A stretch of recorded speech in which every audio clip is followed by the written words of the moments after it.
세계 각국도 이번 헌법재판소의 결정을 예의주시했습니다. 미국과 일본은 헌재 결정이 나온 뒤 즉각 입장을 내기도 했는데 자세한 소식 보도국 연결합니다. 백나리 기자.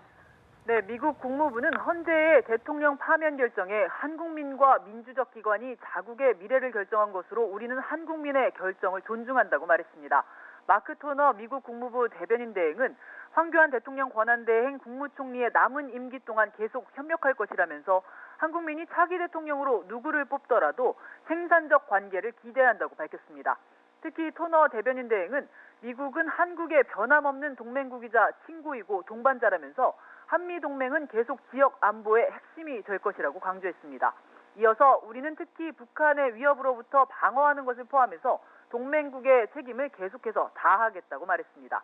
기시다 후미오 일본 외무상은 한국의 새 정권과 여러 가지 분야에서 협력해 나갈 것이라고 말했습니다.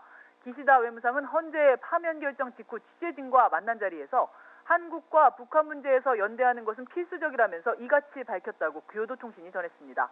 하지만 부산 소녀상 설치에 반발해 귀임한 지 2달이 지난 나가미네 야스마사 주한 일본 대사의 귀임 문제에 대해서는 정해지지 않았다. 계속 종합적으로 검토해서 판단하겠다면서 기존의 입장을 고수했습니다.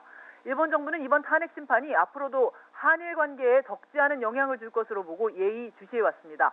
무엇보다 일본 정부는 탄핵 인용 여부와 무관하게 2015년 말에 있었던 한일 위안부 합의를 한국 정부가 계속해서 이행해야 한다는 입장을 견지하고 있습니다. 중국 정부는 아직 공식 입장은 내놓지 않았습니다. 하지만 최근 한반도 사드 배치 문제로 갈등을 빚어온 터라 이번 헌법재판소의 결정에 상당한 관심을 갖고 지켜봤을 텐데요. 중국 관영 매체의 보도만 봐도 이번 선고에 대한 중국의 뜨거운 관심을 짐작할 수 있습니다. 중국은 지금 최대 정치 행사인 양회를 치르고 있는데 관영 매체들이 양회 생방송 회견을 중단하면서까지 이번 헌재 탄핵 결정을 집중 보도했습니다. 지금까지 보도국에서 전해드렸습니다.